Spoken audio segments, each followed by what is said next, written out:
You know, you hear over the radio, we're taking fire, we're under fire. We're under fire. And you hear the pleading in their voices. You can hear it. That they need help bad. I actually dropped to a knee, and then I'm like, why the hell did I do that? And that's when the rocket hit. Roan had a machine gun, and he started laying down hay.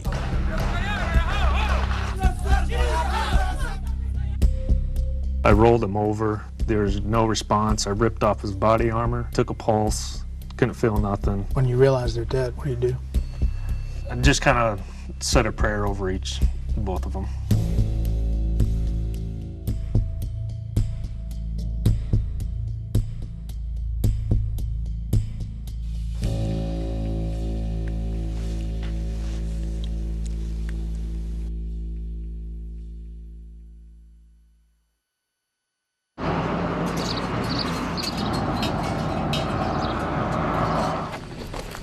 I grew up out on the farm, rode horses as much as I could, and worked with cattle. My mom had a book that asked what your career would be or what you wanted to grow up to be, and mine was always either a police officer, a firefighter, or a soldier.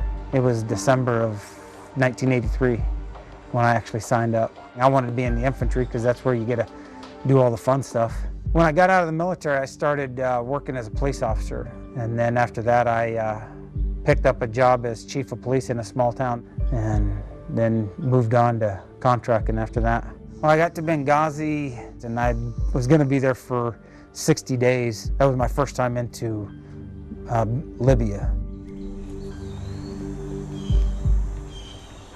I remember walking through our university, and there was an Army recruiter, and he picked me out of a crowd, and he said, hey, what are you going to do after college? He showed me a Ranger video, and I asked him, I said, hey, that looks pretty tough, is it hard? And he said, man, you gotta be pretty tough to get in it. That's what I want to do. If a lot of people can't do it, I want to do that. In 2003, I was medically discharged, and out of the blue, I got a call from Blackwater. They were just starting, saying, hey, we're looking for contractors to go to Iraq. And I said yes. I got the call to go to Libya was early 2012. Did he help you? Third grade. That's when we lived across the street from the recruiting station. I mean, it just kind of kept going there. I chose the Marine Corps because I always hear they're always the toughest guys, so I tried out for the toughest one I could find. Got out actually about 2 months before I got totally bored. I had to go find work. I ended up getting a job in heating and air conditioning. I did that till I got into contracting. The first time that I actually went there to Libya, I went into Tripoli. That was my first trip. And the second time I went back, and the third time, the fourth time, they're all in Benghazi.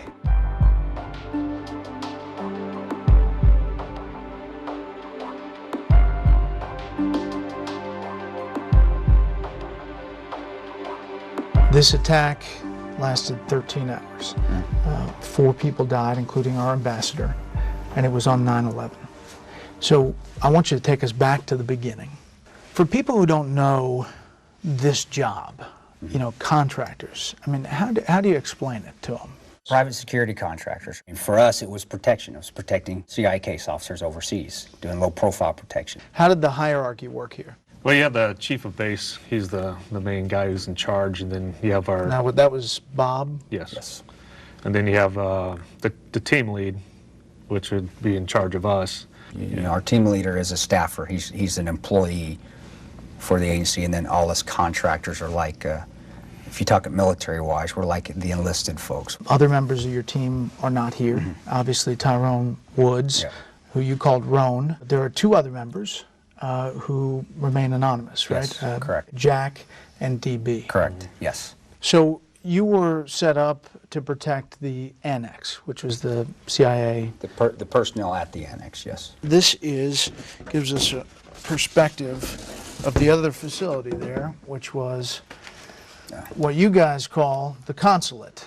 Where are we here? Here's the consulate, and then here's us. Here's our compound. So pretty close. About 3/4 of a mile as a crow flies. About I'd say mile drive, if Maybe a mile, if you did the whole thing. So this site, was it well protected?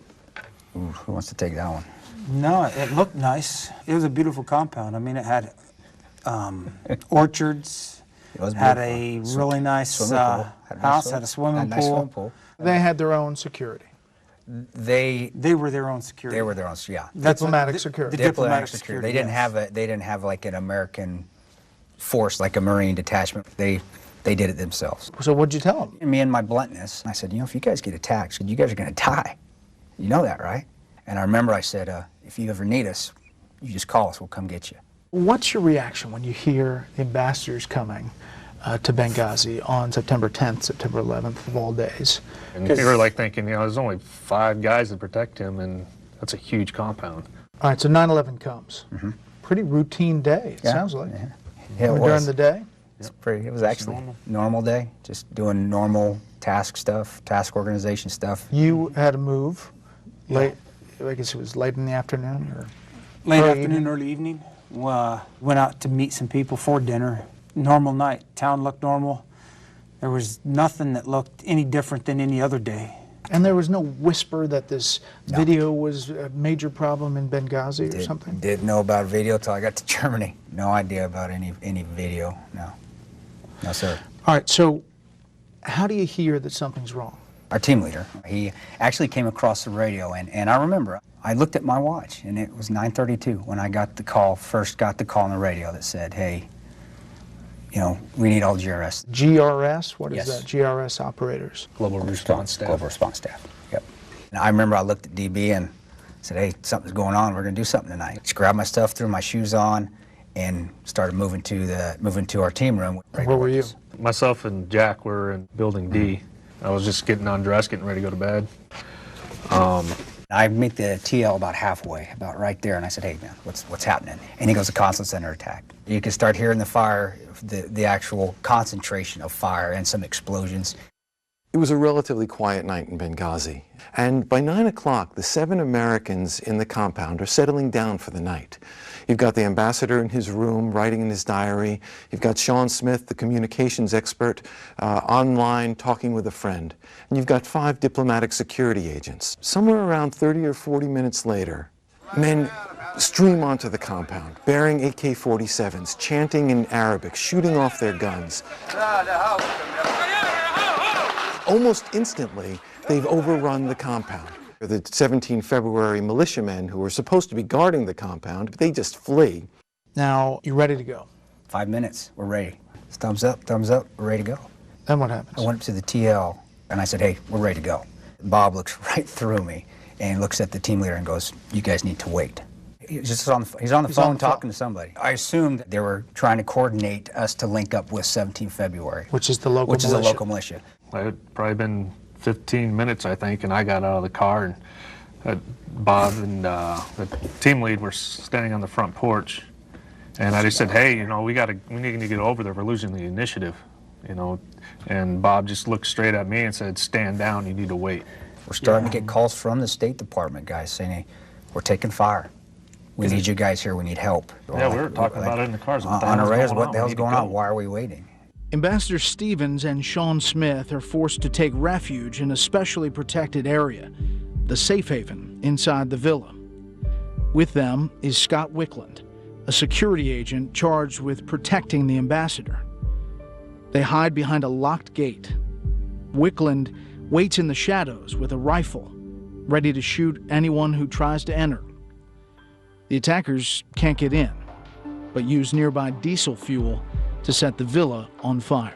From beginning to when you're ready to go, thumbs up, you're ready to go out, to the time when you actually pull out, what's that time frame? It's close to 25 minutes. I went up to Bob. I said, hey, we need to go. And got the wait again. And I got in my car, I told the TL, get in the back seat.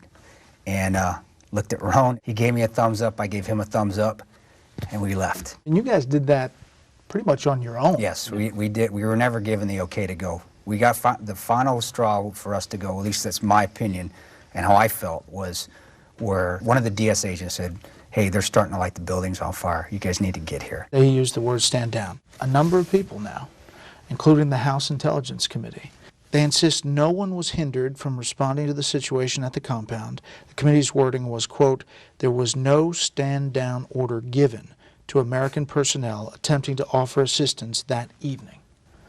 So what do you say to that? No, it happened. It happened on the ground. All I can talk about is what happened on the ground that night. To you? To us, to myself twice, and to Tig once. It happened that night. That happened. We were told to wait, stand down. We were delayed 3 times. You asked for support. After I was leaving, I said, well, get us an ISR, which is a UAV, a drone, and get us a Spectre gunship. So the drone would have given you eyes on. above, Yep, giving us and the advantage. AC-130, Support, protection, and firepower. Exactly.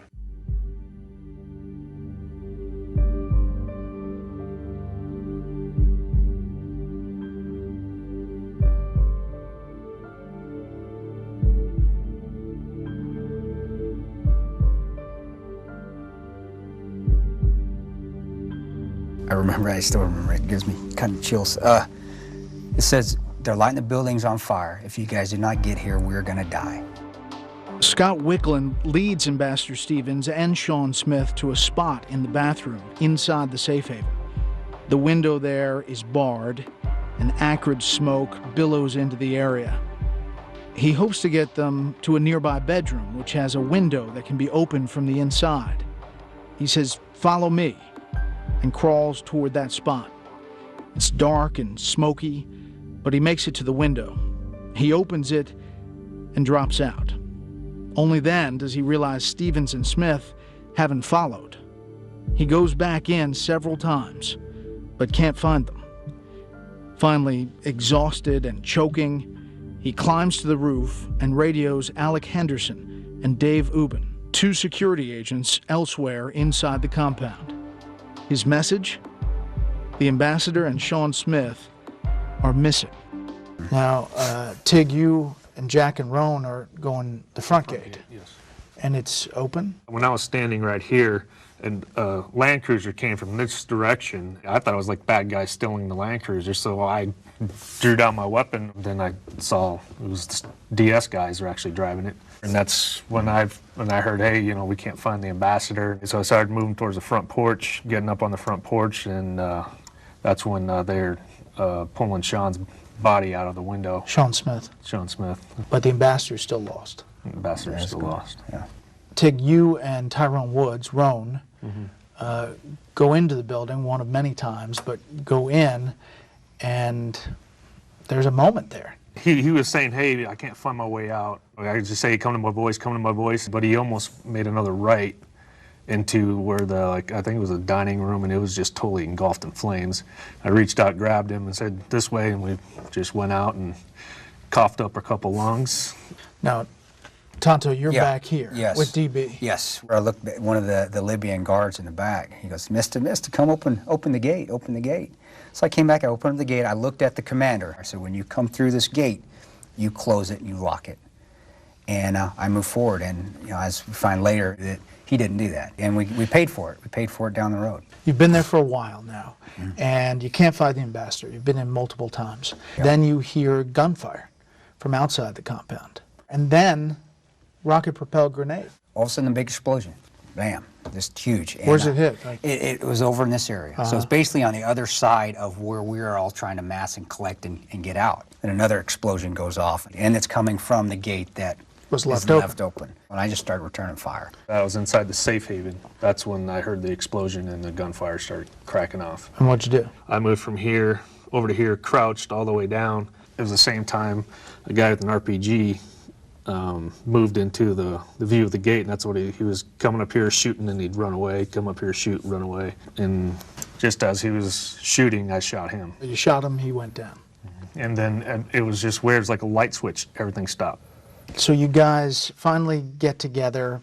You, what, give up the search for the ambassador? The team leader, you know, he made the call, and we'd done everything that, I mean, Tig had been in that house, Jack had been in the house so many times. The State Department guys had now left the compound. They were gone, they were on their way back to ours. Roan tells him, make sure you take a left. And then in the confusion of the counterattack, Yes. they take a right. Take a right. I said to myself, well, I can't say what I said to myself on camera, but it was, damn, you knuckleheads.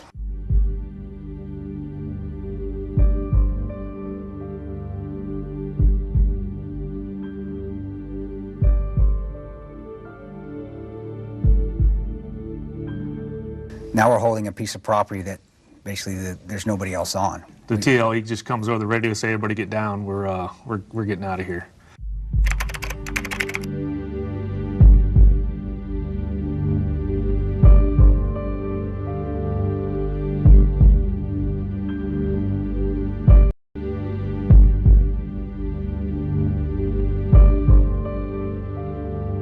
While they were jocking up, Roan calls me on the cell phone, tells me, you need to get back to base and just stay away from the consulate. So you tell the case officer, we gotta wrap up this day. Yeah, she's trying to say her goodbyes, and I'm like, we need to go now. And like any good case officer, she's trying to gather information on what's going on. Then I just looked at her and said, you know what, you're in my world now, you need to be quiet, because let me do what I need to do. Now, you have been back on the compound in the annex for a while. You said before you felt like you wanted to be with your team, but you also knew you had a job to do there. I knew I was the only one. I mean, we had two site security officers. They were a great help, but from the GRS side, I was the only one that was there. The DS guys come back first. Yes. The armor car held up, but they roll in. Yeah, I could hear when they were leaving, they announced it over the radio, and then I heard tons of gunfire and knew kind of where they were at just from the direction. And then all of a sudden they're calling that they're coming in. Hot. Coming in hot, which means they're coming in fast. Just And have the gate ready. have the and gate it open. You hear that flop flop sound of the tires just, you know, they're on run flats, but you still hear that sound coming through, and both sides in the front windscreen were all shot up. You could see the relief on their face once they got in. Scott got out. He looked like a chimney sweep. He was still black almost from head to toe. I told him to get inside, get some medical help. The other guys asked what they could do, and I told them to get up on the various buildings. And we had one get up on each one of these buildings here, and I went back up on this building until our guys come in.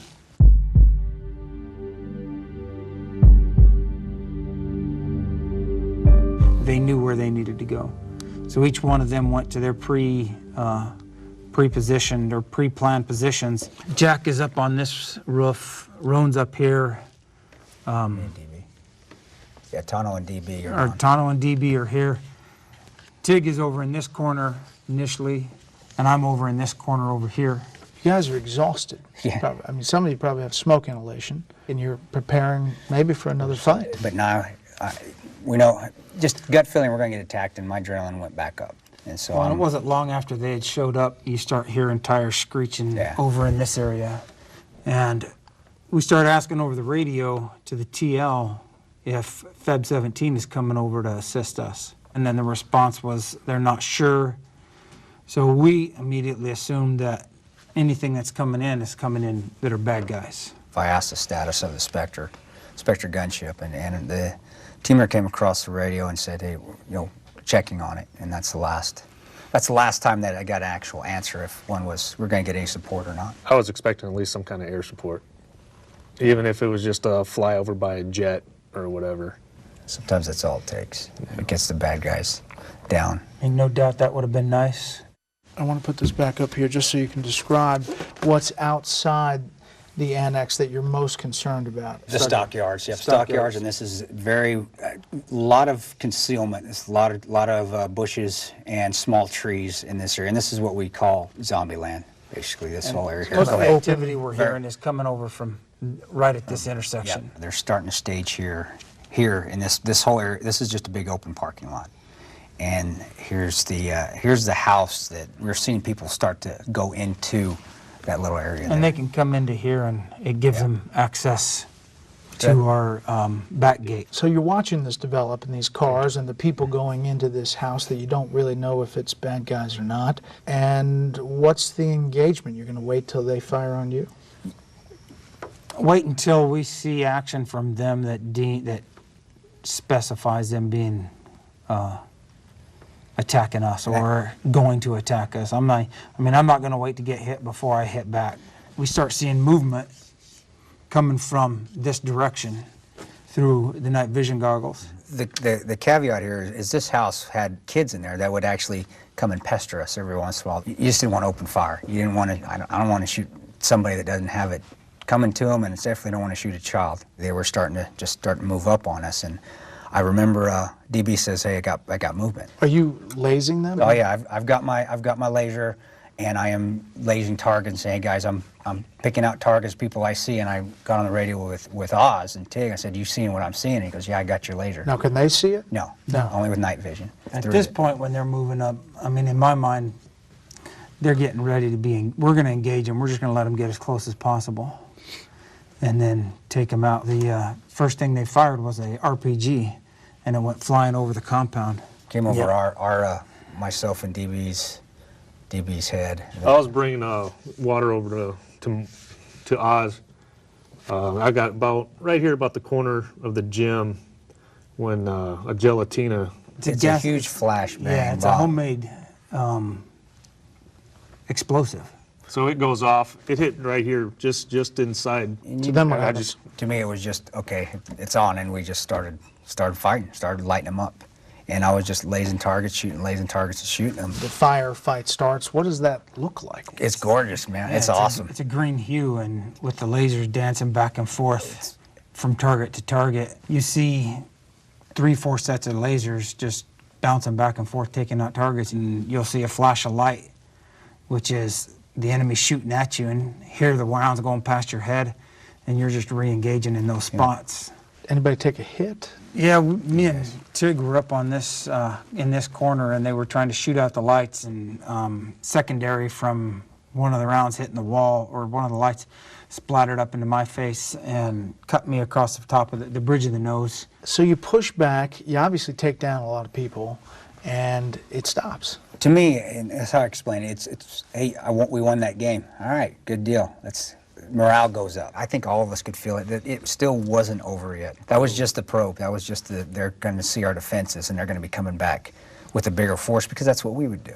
But there's a big break there then. Big break. 2 hours? Yeah. 2.5 hours? Yeah. Mm-hmm. At what point do you hear about Ambassador Stevens?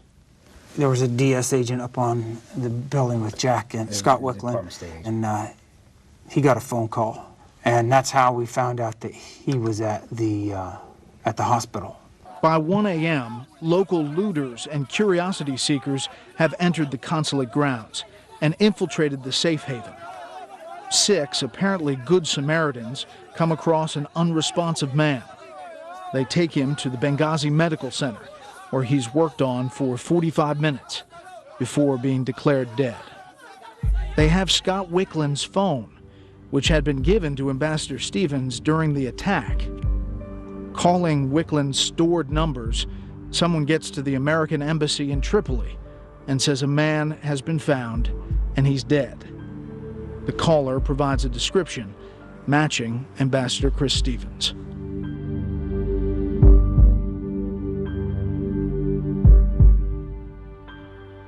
There's a car pulls up and parks right here. A guy comes around from the side of the car, and he's reaching like he's throwing something. And right as he brings his arm back to throw, I engage him. I move and shoot him 2 to 3 times. He goes down, and whatever he threw landed just short of our back gate and exploded, which then engaged. Again, it was the signal. The signal. And this was bigger. I mean, it was a larger force coming through. I mean, there was, I'd say, between 20 cars. And again, we just started engaging the threats as they appeared and taking them out. They were like ducks in a row at a shooting gallery, hitting one guy in the head and dropping. But it's like bursts of fire. But it's not. They were kind of spraying. I mean, they were just constantly spraying. We are doing control bursts. You aim, you shoot. You aim, you shoot. It's not the movies. You don't flip it on fully auto and you go after it because you can't hit anything. You're aiming a single shot and you're shooting until they turn tail and run. So far you've taken AK fire, you've taken RPGs. Yep. Are you worried that something heavier is coming? Yes. After the second? Second. Yes. You're waiting for a third. Waiting for something bigger.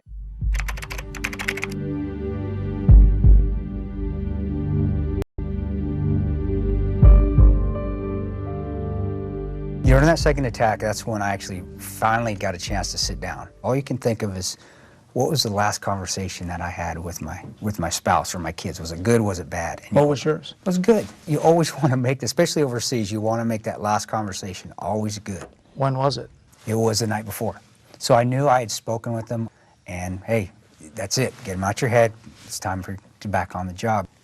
Roan had just come back up, and we'd been sitting up there talking, because we both had young kids. Roan had extended, but he was looking forward to going. Yeah, he was looking. That was his last Because trip. he wanted to see getting to see his baby. I had twins. He had twins. What's he telling you? Every day and 2 or 3 times a day we would Skype and send photos and videos of the twins. Whenever I was expecting a phone call and didn't get one, that's when you start to worry a little bit. All right, you guys good? We always emailed or talked on the phone, and he would always call around 3, 4 p.m. our time, always. And if he didn't, I knew ahead of time why he wasn't going to be able to call. We'd talk every day, whenever time would allow, and most often the same time every day. If he didn't call me, at the time he was supposed to call me, then, I would begin to worry. That's one of the reasons I'm fighting. It's one of the reasons I'm doing what I do. Not only for the people here, for the family back home, but primarily you're thinking about the team. And that's your And their family. And their family, because their family, I mean, we're all family now. We're all brothers, and that's the way it is. And I mean, so you're thinking of this family here as much as that family there. Most of the people are staged here in C. I ended up on top of the command center in Building C, had with Roan at this point. More cars come by. What happens then? We don't know what they're doing. We don't know if they were guys that lost or they were still trying to probe us. And there's a guy with a cell phone. Yeah. And he just walked up, cell phone, and walked back. Maybe he was getting GPS coordinates with his phone. Again, it's just another thing in Benghazi. It's eerie. I want to shoot him, but is he just some guy taking a walk? Weird things are still happening that night. We're trying to think that, all right, morale's up, we're out of this, we're good, we fought him off again.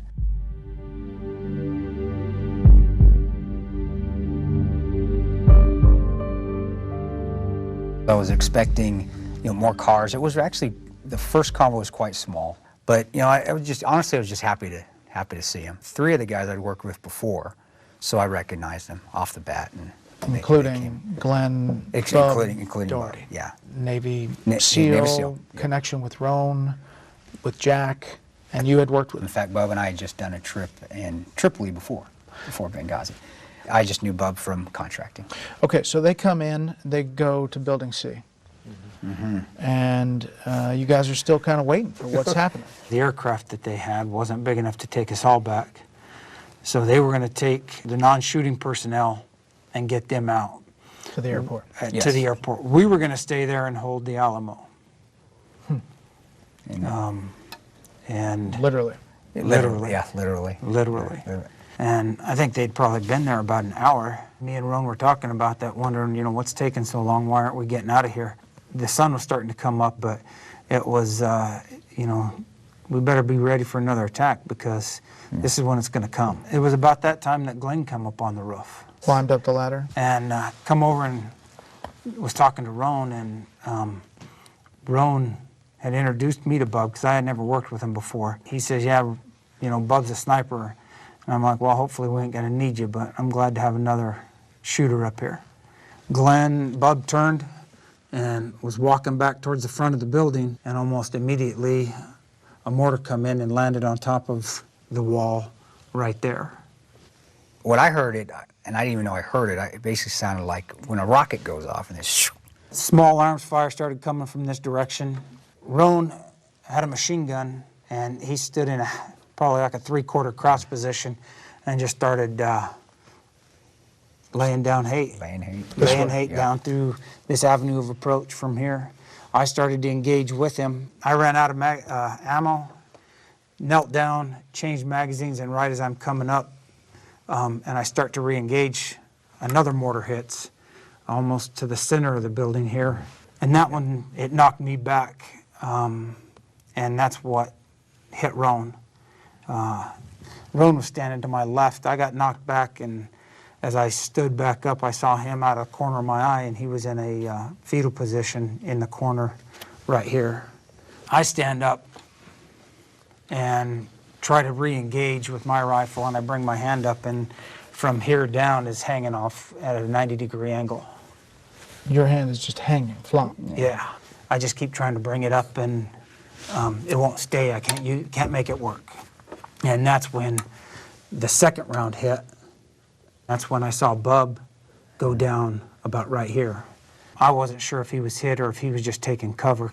And then I turned back and again tried to engage and get my hand to come up, and a third round hits in the same vicinity.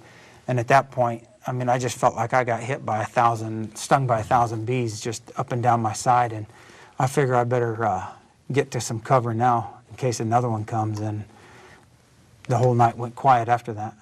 That's tough to talk about. Yeah. Yeah, just a little. I bet. Yeah. But, you know, it's what has to be done. I mean, you're in a fight, you got to stay in the fight. That's the only thing I could think of is Roan's down. Somebody needs to continue firing. And you see this mortar attack happen. What are you doing? I'm still, I'm over here on Tower 3, still, you know, covering this area. To me, it looked like it hit like right around here. We had no cover for mortar attacks. I mean, even in the buildings, I'm surprised that one didn't collapse. Another explosion hits right here. When I heard another thump, that's when I jumped off the tower, moved back, and got somewhere right around here, and that's when the mortar hit. And once that mortar hit, it was pitch black and dead quiet. Jack came over and said, "Hey man, there's no movement," and that's when I sprinted to the ladder, and then I just kind of skiddied on up as fast as I could, jumped over the parapet, and that's when I saw Dave Ubin off to my left. Looked like somebody in the center, and then a couple other people maybe over here. But it was a lot. The smoke was still up there from just the debris kind of settling down, and so I moved over to Dave. I find a tourniquet because Dave's leg was pretty much completely severed off. I think it was just barely hanging on by a thread, and same with his arm. Some ligaments, yeah. So got the tourniquets on him. Called back on the radio, say, "Hey, I need help up here. You know, I need help." I heard noise, so I moved over to where the noise was, and it was.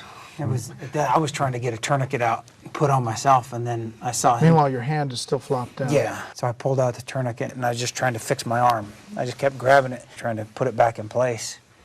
And he's just sitting there kind of going, "Hey, check this out," and his arm is, you know, it's just, I'm like, dude, you need to stop. You're going to make it worse. Stop playing with it. So I was bored. He had his tourniquet there, reached down, grabbed his tourniquet, threw it on him real quick, stood him up. He asked me if I could get down or get over to the ladder, and I'm like, yeah, I'm going to have to, because I knew there was others that were down. Meanwhile, you're pretty banged up.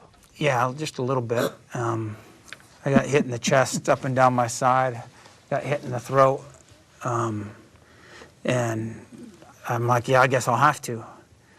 And so I hooked my top arm around the top rung of the ladder and just climbed over and was concentrating on just thinking, you know, if I fall now, I'm going to break my neck and die, and that's the last thing I want to do.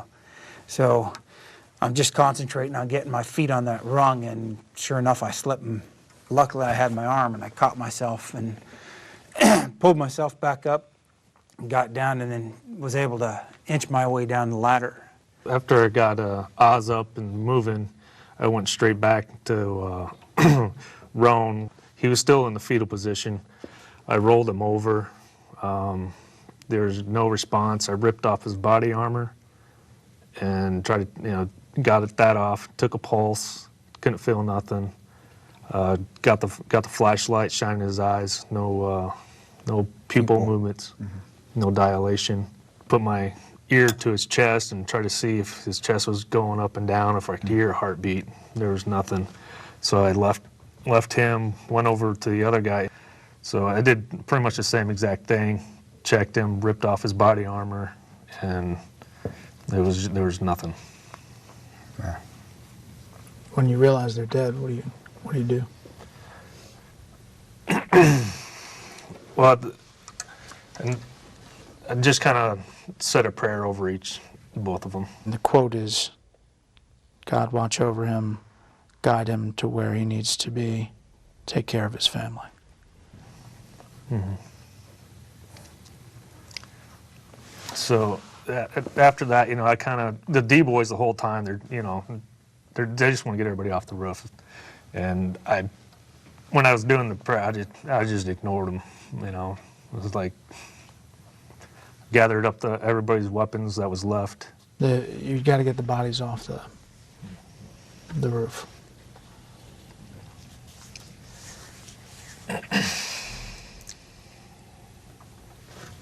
It's tough. Mm-hmm.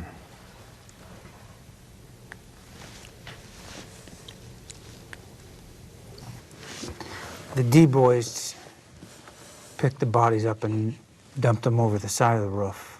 Maybe that's not the right description, but they got them off the roof the most expedient manner, and by doing that, it was just throwing them over the edge of the roof to get them down. I just leave that to each person's decision on, whether right, wrong, indifferent, but I know that it's not something you want to see.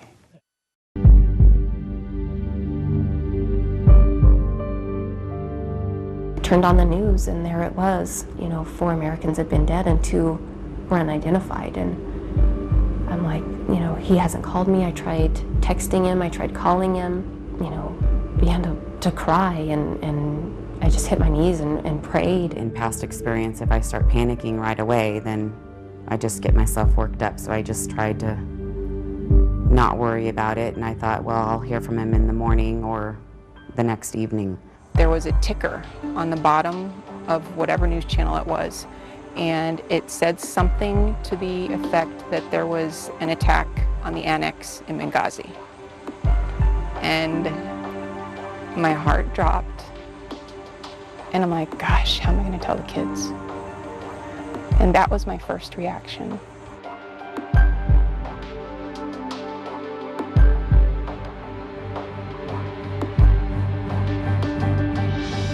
Let me take you to when the bigger convoy arrives. Yeah. They finally get there. It's like 50 cars. Yeah. There's technicals, which are the big mounted machine guns. It was a mean convoy. Remember the first vehicle coming in, I had my gun on him. I had eyes on, right at his head. And I just reached my hand off with my offhand, and I went like this, and he reached out the car and did a big smile. And one thing that we've learned on these jobs is you have to know how to read people. But is there a part of you guys that looked at that convoy and said, where was that? Yeah. Where was that before? Yes, I did. Like, where the hell were these guys? Where were they? Hours ago. Exactly. You get everybody mounted up. You're driving to the airport in this massive convoy, but still probably worried about attacks on the way. Sure. You get there, and there's another confrontation. Between the militias, our militia, and then whoever militia was controlling the airport.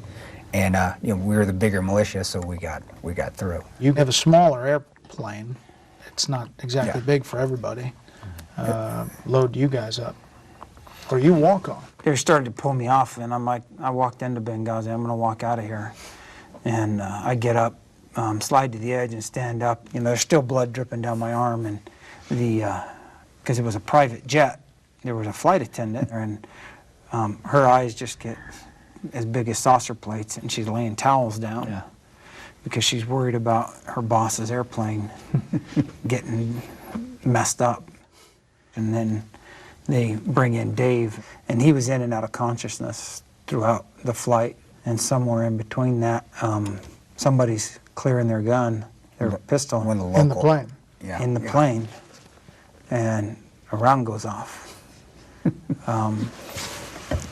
And the pilot is, he wasn't gonna take off till they could confirm that whether or not the fuselage had been breached. But they figured it out. It had lodged against one of the seat posts and didn't penetrate anything. Dave Ubben, he was bleeding out. If there was another delay, He probably wouldn't have made it because he was down to about as much blood as a person could lose before they die. you're taking off in the plane. The rest of you guys Yep. are going to wait for the next plane. Yes. With the bodies and Yes. then eventually the body of Ambassador Stevens. Yes. I didn't answer it on the first ring. It rang a couple times because I wasn't sure who it was going to be. If it was going to be him or if it was going to be some, you know, representative informing me of what had happened. I took a deep breath and I listened and I just said, okay, and I love you. And I probably didn't sleep much that night. It was really brief. He just said, I'm okay, everything is okay, and click, he hung up. So it was super quick. Finally, it was about 5 o'clock in the afternoon. A nurse from Lonsdale had called and said that he had arrived there, and so I was just like I could breathe. Just thank God. Would you do it all over again? Yes. Definitely. I'd be there. That's just the way we are. I mean, we run to it. We're not running away from it. How often do you get back to this 13 hours? Do you think about it a lot? Every day you think about it. There isn't a day that you don't. I mean, I'm reminded of it every time I go to grab something. With your hand. Yeah, because I still don't have full use of it. Probably never will have full use of it. I mean, but, so it is a reminder. But it reminds me of the honor of fighting with guys like Tig and Tonto and Roan and Bub and Jack and DB. Very few times in your life will you get to form a bond like this, and most of the time it's done in situations that suck. But you know, I wouldn't give it up. When you see all of the back and forth that has happened over the past roughly 2 years, what do you think about all the political battle and that sort of thing? You can't get it wrapped up in, because we're not politicians. You know, we're contractors, we're soldiers, we were Marines, Rangers.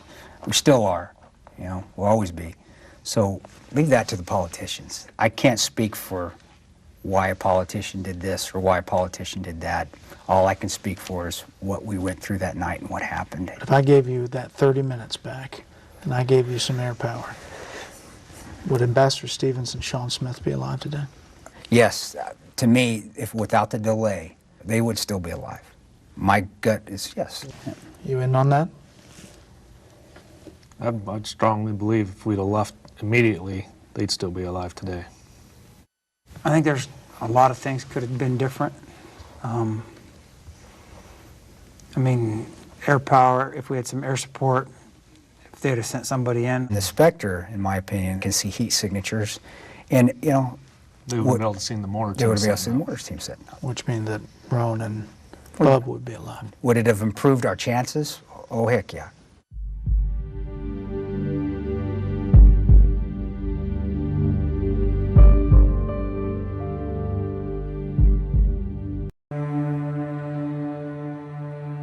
I said to myself, as soon as my baby girl says she doesn't want me doing this anymore, I'm gonna stop doing it. And she did on my last trip to Yemen. She goes, Daddy, I don't want you to go fight bad guys anymore.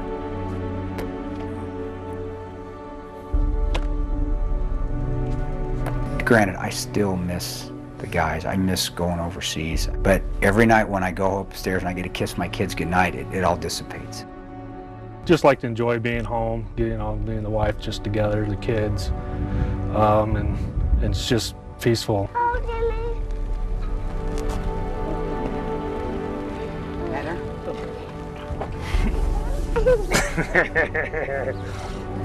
Is that fun? Yes. Want to do it again? Not having my thumb that opposes, it's very difficult to pick things up. And it's one of those things you don't really think about until you don't have it anymore.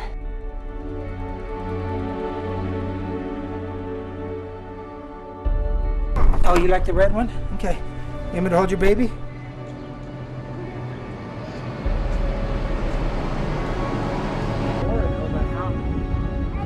Co-op down there? Yeah. $1.25. Thank you, Lord, for this food. And we just thank you that we're here with our friends. And just watch over us and keep us safe, and God bless us. Greater love hath no man than this, that a man lay down his life for his friends. I think of Tyrone and Bub every time I read that. They're still part of the team. They're always there. They're just somewhere else right now. I mean, eventually, I guess we'll all link up again someday.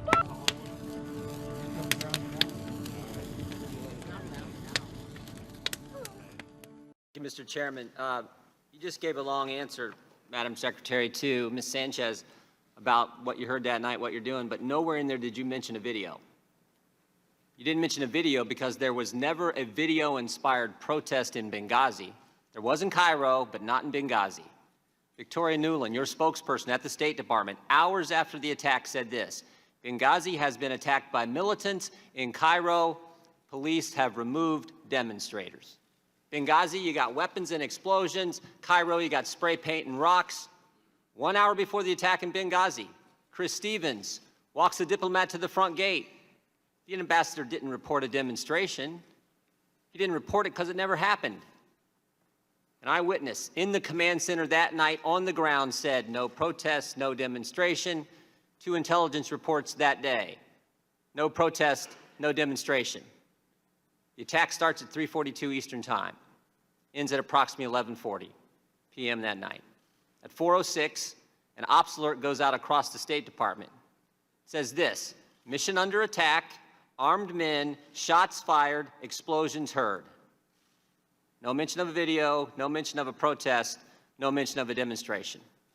But the best evidence is Greg Hicks, the #2 guy in Libya, the guy who worked side by side with Ambassador Stevens. He was asked if there had been a protest, would the ambassador have reported it? Mr. Hicks' response, absolutely. For there to have been a demonstration on Chris Stevens' front door and him not to have reported it is unbelievable, Mr. Hicks said. He said, secondly, if it had been reported, he would have been out the back door within minutes, and there was a back gate. Everything points to a terrorist attack. We just heard from Mr. Pompeo about the long history of terrorist incidents, terrorist violence in the country, and yet 5 days later, Susan Rice goes on 5 TV shows, and she says this: Benghazi was a spontaneous reaction as a consequence of a video. A statement we all know is false, but don't take my word for it. Here's what others have said.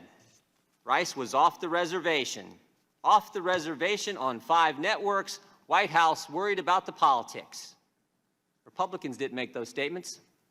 They were made by the people who work for you in the Near Eastern Affairs Bureau, the actual experts on Libya in the State Department.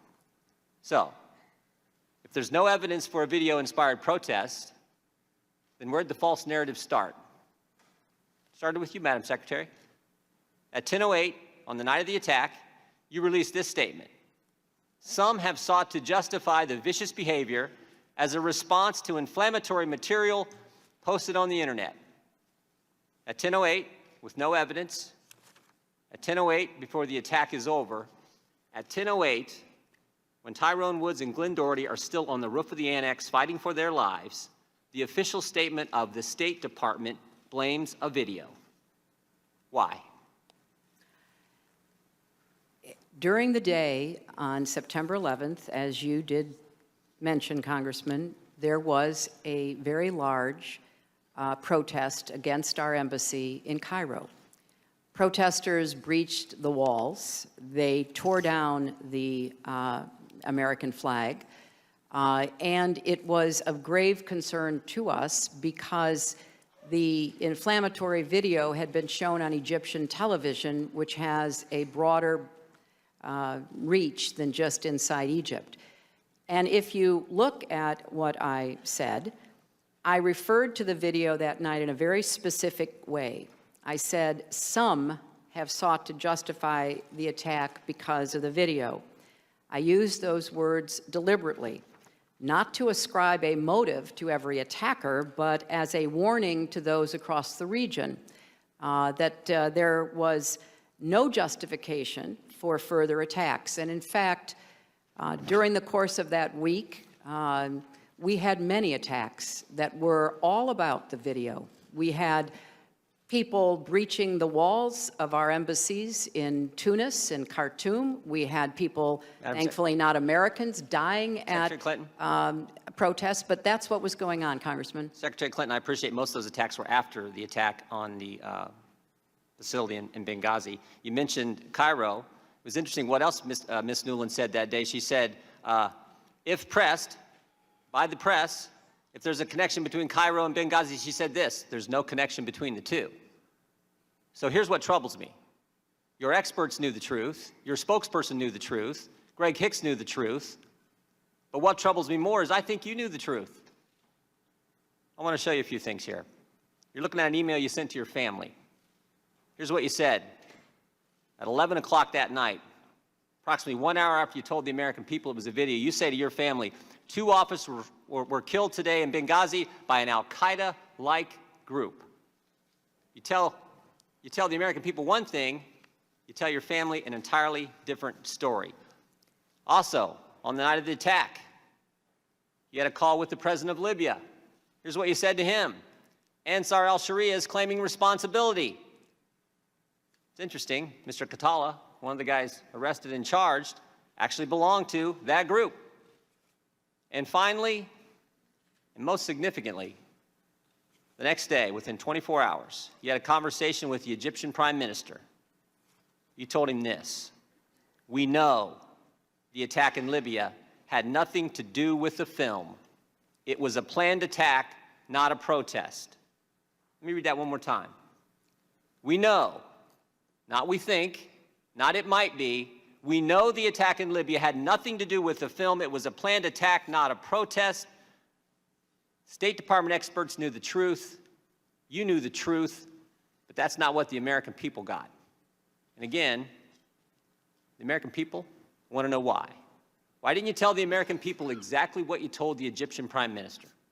Well, I think if you look at the statement that I made, I clearly said that it was an attack, and I also said that there were some who tried to justify it on the basis of the video, Congressman. And I think but real quick, calling it an attack is like saying the sky's blue. Of course, it was an attack. Well, we want to know the truth. The statement you sent out was a statement on Benghazi, and you say vicious behavior as a response to inflammatory material on the internet. If that's not pointing as the motive of being a video, I don't know what is. And that's certainly how the American people saw it. Well, Congressman, there was a lot of conflicting information that we were trying to make sense of. The situation was very fluid. It was fast moving. There was also a claim of responsibility by Ansar al-Sharia. And when I talked to the Egyptian Prime Minister, I said that this was a claim of responsibility by Ansar al-Sharia, by a group that was affiliated, or at least wanted to be affiliated with al-Qaeda. Sometime after that, the next day, early the next morning after that, on the 12th or 13th, they retracted their claim of responsibility. Madam Secretary? And I think if you look at what all of us were trying to do, and we were in a position, Congressman, of trying to make sense of a lot of incoming information and watch the way the intelligence community tried to make sense of it. Madam Secretary. So all I can say is nobody... There was not conflicting information the day of the attack because your press secretary said, if pressed, there's no connection between Cairo and Benghazi. It was clear. You're the ones who muddied it up, not the information. Well, there's no connection. Here's what I think's going on. Here's what I think's going on. Let me show you one more slide. Again, this is from Victoria Nuland, your press person. She says to Jake Sullivan and Philippe Reines, Subject line reads this: Romney's statement on Libya. Email says this is what Ben was talking about. I assume Ben is the now somewhat famous Ben Rhodes, author of the Talking Points memo. This email is at 10:35, 27 minutes after your 10:08 statement. 27 minutes after you've told everyone it's a video, while Americans are still fighting because the attack's still going on, your top people are talking politics. Seems to me that night you had three options, Secretary. You could tell the truth, like you did with your family, like you did with the Libyan president, like you did with the Egyptian prime minister. Tell them it was a terrorist attack. You could say, you know what, we're not quite sure. Don't really know for sure. I don't think the evidence is there. I think it's all in the first one, but you could have done that. But you picked a third option. You picked the video narrative. You picked the one with no evidence, and you did it because Libya was supposed to be, as Mr. Roskin pointed out, this great success story for the Obama White House and the Clinton State Department. And a key campaign theme that year was GM's alive, bin Laden's dead, Al-Qaeda's on the run. And now you have a terrorist attack. And it's a terrorist attack in Libya. And it's just 56 days before an election. You can live with a protest about a video. That won't hurt you. But a terrorist attack will. So you can't be square with the American people. You can tell your family it's a terrorist attack, but not the American people. You can tell the president of Libya it's a terrorist attack, but not the American people. And you can tell the Egyptian prime minister it's a terrorist attack, but you can't tell your own people the truth. Madam Secretary, Americans can live with the fact that good people sometimes give their lives for this country. They don't like it. They mourn for those families. They pray for those families. But they can live with it. But what they can't take, what they can't live with, is when their government's not square with them. Mr. Chairman, I yield back.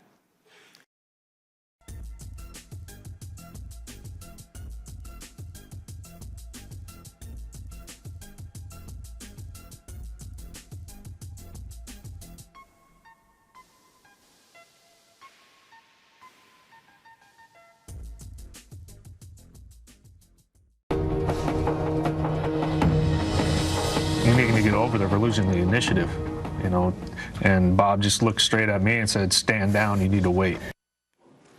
Well, explosive claims from security operators on the ground the night of the Benghazi terror attack, the night our ambassador Chris Stevens and 3 others were killed. A top CIA officer told them to wait, to not come to the rescue of those Americans. Well, the men revealed that last night on an explosive special with Bret Baier. Their account vastly different from the narrative presented by this administration. Who do we believe? Joining us now, Lieutenant Colonel Oliver North, Fox News military analyst and host of War Stories. Colonel, we're glad to have you on this morning. This is obviously a very upsetting story, but there's one angle, it seems to me, that is good news. These guys were told by their direct superior not to come to the aid of fellow Americans, and they ignored that order and did anyway, risking their lives. Pretty amazing, isn't it? Well, you've got 3 very brave Americans there, Tucker, and what we've got in 13 hours and the interview that Bret Baier aired last night is the most detailed account yet that the public has had access to about what happened at 9/11/12 in Benghazi. You know, all 3 of these men have put themselves at risk by disclosing what they know about what actually occurred that night. The authors are at risk of retribution from radical Islamists who are already in the United States. They also risk retribution from the Obama's cover-up machine for violating their so-called non-disclosure agreements.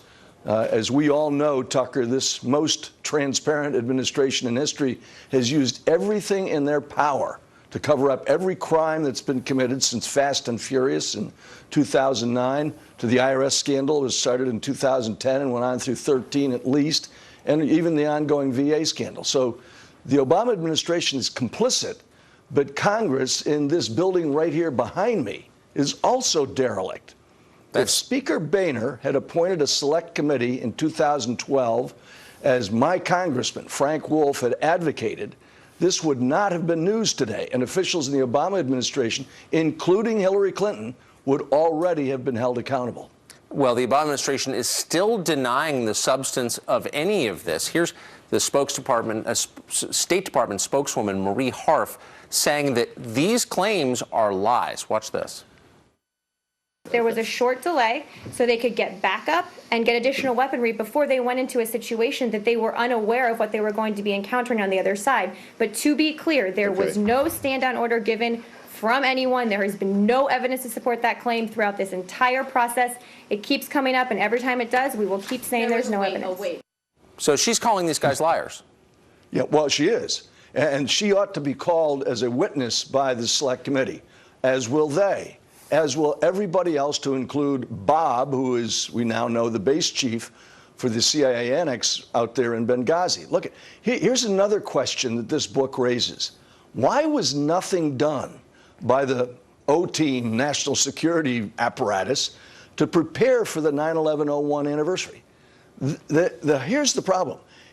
9/11, no matter what year it is always going to be a time when terrorists, radical Islamic terrorists, are going to try to carry out attacks in America. That includes Thursday next week.